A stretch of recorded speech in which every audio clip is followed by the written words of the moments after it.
During the course of the year, you will be submitting work for assessment. You're reminded that all work submitted as part of the requirements for any examination of the University of London must be expressed in your own words and incorporate your own ideas and judgments. Each time you submit, you'll be required to sign to confirm that you have read and understood the following. Plagiarism, this is the presentation of another person's thoughts or words as though they were your own, must be avoided. Failure to observe these rules may result in an allegation of cheating. If it is proved that you have plagiarized, at the very least you will receive a mark of 0. So we get independent as close to as black as possible? Yeah? Yeah. Yeah. That side of the painting up a tiny bit. Yeah, stay there please. My project is an exploration into copying through the process of copying itself. Copying is fundamental to development and social interaction, yet it is viewed negatively in education and creative fields. The project argues that copying is a creative tool and should be celebrated rather than prohibited. The boundary between what is original and what is plagiarized has always been blurry, and the distance between influence and rip-off is unclear. My aim is to promote this creative process and challenge systems against it. Throughout the project, I've explored a variety of ways in which copying can be used creatively. Copying is an umbrella term that encompasses a lot of variations. Amongst many things, it facilitates homage and ridicule. Tribute bands pay their respect while comedian impressionists make fun of them. Keith, have you seen the date on these marshmallows? Mirroring and mimicry are social tools that can be used consciously for personal gain or unconsciously for acceptance of an individual or social group. Everyone starts life as a copier. It is the way we learn, yet at some point, when we hit a certain age, it becomes an activity that is forbidden. Suddenly you can learn nothing more by copying, and it is renamed cheating. If there was a graph for measuring copying against age and acceptability, it would look something like this. Acceptable at the top and unacceptable at the bottom, and life's milestones running along the side. We can see that it is acceptable to copy when you're a baby, and as soon as you reach school, the acceptability of copying plummets and continues to plummet throughout secondary school, and by the time you get to university is completely unacceptable. During the project, I've examined copying from socio-cultural and political standpoints, in design practice and education, particularly within creative fields. Copying is a taboo, and I want to change that. Study it and validate it. With new media, reproduction is ingrained in culture. Websites like YouTube allow us to embrace this phenomenon and aid copy enthusiasts, opening up creative spaces in the form of memes. Remixes, reenactments and parodies are prolific throughout the internet. The bloody dinosaur and man. Two species separated by 65 million years of evolution have just been thrown back into the mix together. Mr. Steve Jobs.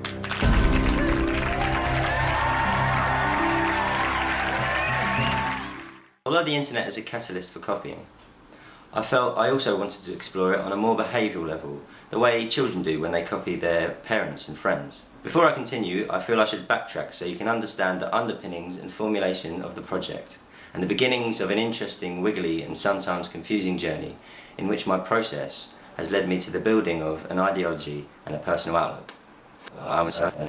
I began the year rebelling against the formalities of the course. I decided to ignore these formal procedures and just start producing stuff. I've developed a working process. I've honed the observational and technical skills needed to assist an interesting foundation for a project. I was producing thick and fast, but nothing was really going anywhere. It was around this time I was photographing vast amounts of bollards. I decided to present them in a slideshow that massively overshot the allocated presentation time and bored everyone to death. This is the first time I was playing with format and ambling down a conceptual road that got me to where I am now. After drifting about for some time, studying the Situationist International and paying homage to Patrick Keeler's Robinson films, I kind of felt like my ideas were drying up. In the spur of the moment, I sent a mass Facebook post to a bunch of course mates that read, "I'm going to steal your ideas." This got quite a reaction from people. Some were quite unsettled by this, while others confronted me on the issue. At first, what was meant as a silly joke ended up readjusting my thinking. Inspired by the reaction on Facebook, I decided to explore this idea further, which took the form of an experimental video. Maybe not the best thing to do, maybe give it something interesting, like sort of nonsense word. Something that's completely open to interpretation would be quite an interesting thing to do. We're thinking thinking about the films Synecdoche in New York as well. What's happening here is a discussion of an idea that 3 people were presenting. I then recorded myself saying exactly what the individuals were saying. This was clearly interesting, but quite hard to decipher the meaning, and it was not until the second iteration of the video and the viewing of the video in a public space that we start to get an idea of what's happening. I think the idea is it's quite playful. At the same time, with a big, it's grounded as well. So we're saying here's this proposal for this future, and you can imagine it within your future, then at the same time think about it within days. Yeah, not just blue sky thinking, but yeah, have it actually grounded in reality.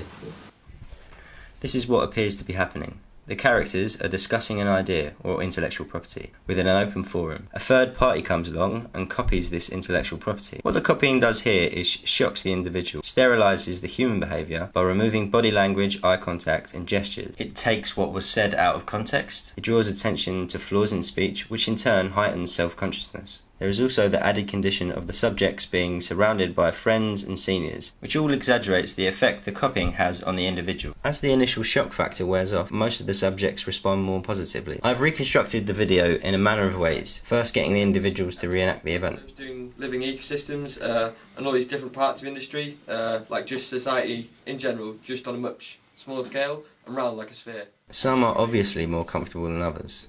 I've also translated it into various languages, and then into an animation. Some sort of map. Through constant repetition, filtering and the cushioning effect of time, copying transforms meaning. The event becomes more of a historical document, a thing to look back at and laugh, a thing to look back at and laugh. Catchphrases emerge, and social bonds are strengthened. The end result is a more positive response from all involved. After this, I repeated the experiment on a very different setting. You gotta have 9 of the same. Yep, yeah. Yep, so it makes it more difficult. Okay, yeah, off we go. Are we really going? Somebody has to say go. Lily, go, go, 3, swap 3, swap 2, 2, shit, swap 4, no. Unsurprisingly, it had a different outcome. What I find interesting here is that I've done exactly the same thing as the first experiment, except removing the original audio. 1, swap 2, swap 2. This time, the event that was copied was a family playing a card game. The response of the participants in the experiment was much more positive. In this scenario, there is no sharing of an idea, the characters are not under scrutiny, it is a low-pressure situation and everyone involved is relaxed.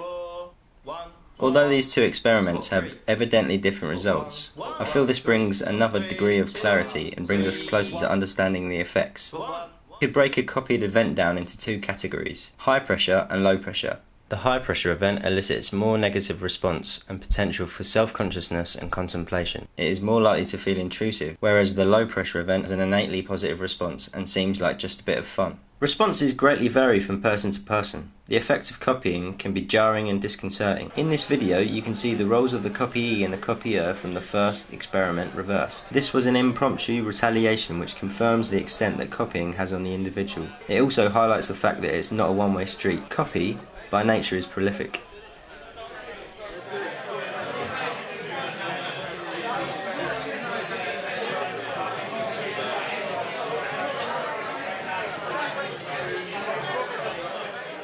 There was an interesting power shift here, and it was great to experience copying from a new perspective. Now the experiment involves 2 people responding to each other, which opens up the possibility of the copyee to subvert the copier.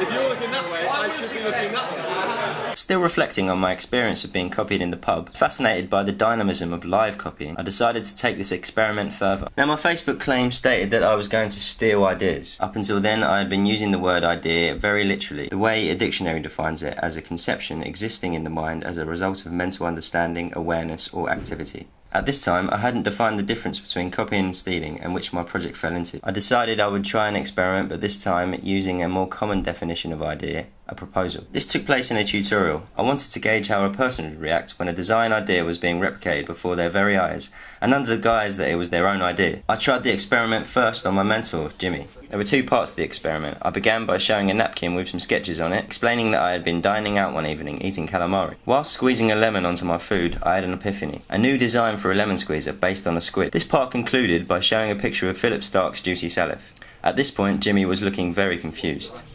In the second part, I used one of the subject's own projects as a vessel by which the copying was mediated. I started to explain the concept, followed by some early sketches. The subject at this point was not quite sure whether this was an outright copy or an unconscious reference. Eventually, I ended the experience with a picture of the audio tooth implant, leaving Jimmy clearly shell-shocked and deeply unsettled. Slightly perplexed myself by this, but with an inkling that something was happening, I repeated the experiment. I read out a thought-provoking written piece to the author, again under the pretense of a tutorial, and that I, in fact, had written it. I went from being certain that my dad probably knew better than me. Where have you got this bit of text from? Where have you got this piece of text from? I wrote it. I wrote this bit of text. It seems very, very familiar. Really? Yeah, I might even go as far as to say I wrote it. For the first 4 lines I was going, it seems familiar. And after about 8 lines I was going, I definitely know this reference. And then you started going, this is great. You're just thinking, well, hang on, how's this going to end? Do I get shot at the end or not? Yeah.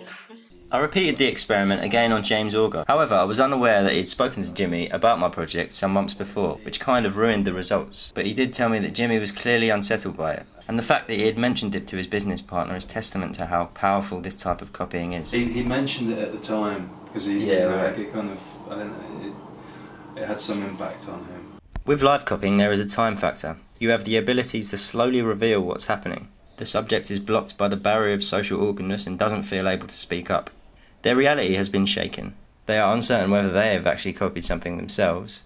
They feel shell-shocked and uncomfortable, but when the game has been revealed, their response is ultimately positive. Continuing with my live experiments, my research led me to a method acting technique developed by Sanford Meisner entitled repetition. The exercise involves 2 actors facing each other, repeating an observation they have made back and forth. The idea is that the text runs above and the body language, or subtext, runs beneath. The aim is not to rely on the text, which through repetition soon becomes meaningless. Eventually, the actors will start responding to body language and the moment. My next experiment is based on Meisner's repetition exercise. I set up 2 chairs opposite each other and found some willing participants and got them to read out some positive and negative phrases, some factual and some non-factual observations. I wanted to test the theory and through repetition see what I could make the participants say and vice versa. I love you, I love you, I love you, I love you, I love you, I love you, I love you. You're a twat. You're a twat. You're a twat. You're a twat. You're a twat. You're a twat. You're a twat. You're a twat. You're really nice. You're really nice. You're really, really nice. You're really, really nice. Really, really nice. You need to pluck your eyebrows. You need to pluck your eyebrows. You need to pluck your eyebrows. You need to pluck your eyebrows. You need to pluck your eyebrows. You need to pluck your eyebrows. You need to pluck your eyebrows. You need to pluck your eyebrows. During the repetition, the text does seem to lose meaning and the participants become more physically responsive. Every gesture they make gets amplified by the other person, slips of the tongue exaggerated, and laughter spirals into hysterics. This exercise seems to be more about the physical as opposed to the previous experiments which played more with the psyche. At the beginning of the video, there was a reenactment of the René Magritte painting The Son of Man. This idea actually came from another student who was doing the same thing, but it seemed to perfectly fit into my project. Magritte's paintings are steeped in reference from early silent films. Ideas get battered around from person to person, acquiring new meanings on the way. This is what's happening in chronological order. Person A, me, sees person B reenacting a painting. Person A copies the idea and carries the reenactment out first. It now feels like it belongs to person A. Person B now does the reenactment. Now person B is copying person A, who was copying them in the first place. Before we get lost in a sea of copies, I want to go back to the live copying experiment. I used this Magritte character and adapted the last live experiment. Myself playing the man with the bowler hat, 2 chairs and this time a desk, a physical space where the experiment would take place. The idea was that it would become more of an experience that you knew you were entering. This set up dominant and submissive roles and would enable me to be free from social rules. My only predictions were that people would pull faces, laugh uncontrollably, take off items of clothing and try to undermine the experiment by speaking in other languages. This became really interesting when a participant tried to disrupt things by making something on the spot. Maybe I need to make something. Right now. Now, this is because he's a tutor and was trying to push the idea further, but it did start me thinking. With the use of props, you give people the opportunity to take the lead. It becomes a sort of challenge to see if you can beat the person opposite. After this, I placed a set of newspapers on the table, expecting a repeat of the making task. Chicken School for Boys. It sounds like something from... Actually, quite the opposite happened. The subject started reading the paper. She explained to me that this was to try and distance herself from the copying. So, as well as props acting as weapons, they can also act as shields. With the next person, I added some paper and pencils. This acts as ammunition and plays to people's mischievous side. As you can see here, the subject is literally crossing a barrier and drawing on my bit of paper. It's interesting that by testing the extent to which the copier will go, you also have to push your own personal limits. I wonder what would happen if I, say, put a water pistol down on the table, or a set of telephones. I've been playing with costumes on and off screen all year, accumulating bravado along the way. This actually came from a suggestion to wear a jacket as a previous student had, and it had visually worked for him. This particular student, as are a select bunch of ex-pupils, has been continually referenced throughout the year. Now, they claim this is to stop the repetition of a project. I, for one, find it hard not to be influenced by this, especially when it's being fed to you so frequently. So I decided that, if I was going to copy a student and wear a jacket, I would go the whole hog and copy a part of his project in which there is no costume. I too am genuinely not an exhibitionist. However, I feel it necessary to highlight the extent of self-referencing which happens within Goldsmiths BA Design. I wonder how my tutors would react to such a blatant rip-off of an ex-student's work. Here, copying has led me to quite an extreme. I wonder what the experience value of this is. One thing that we can deduce is that by copying, essentially living for other people, we can push the boundaries of what we ourselves are comfortable with. Driven by a spontaneous impulse, another student felt the need to imitate. Friends make strong bonds with each other by joining in. Playful copying elicits more copies. People see other people having fun and naturally want to do the same. I've also made claims that I was going to copy my peers' project. I did this to one student by replicating a section of a modular inflatable wall structure he was making. Replication can be a creative way of learning a system of production. My incentive was that if mine was as good as his original, he would use it in the finished structure. Does it make the wall?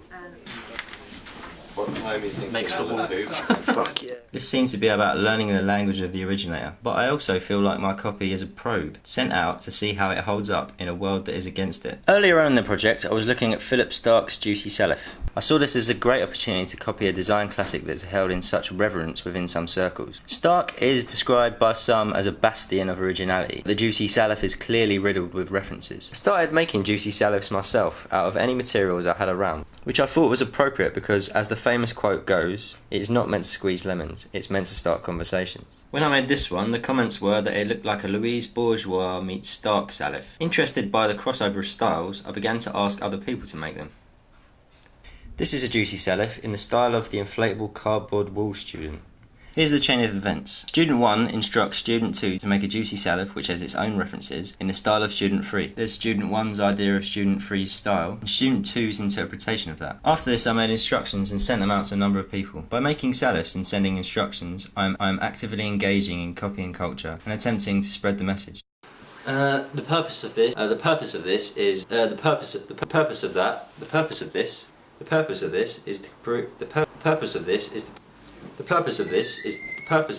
to prove that copying is a creative medium and we should see it as a positive thing and celebrate it. The outcome of this project is very clear. I have made films, crafted experiments, produced props and objects. I have pushed my comfort zones by living through other people and encouraged others out of theirs. I have been a fully fledged member of internet culture and explored how people respond to behavioural forms of copying. But the main overarching outcome is this film and the message within.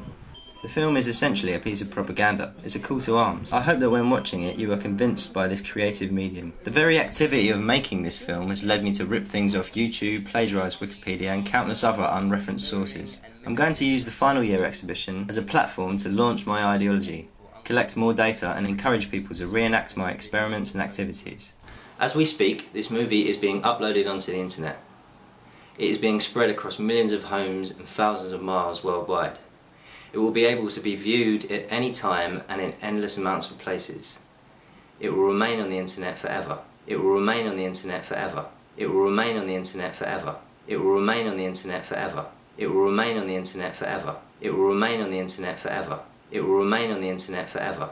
It will remain on the internet forever. It will remain on the internet forever.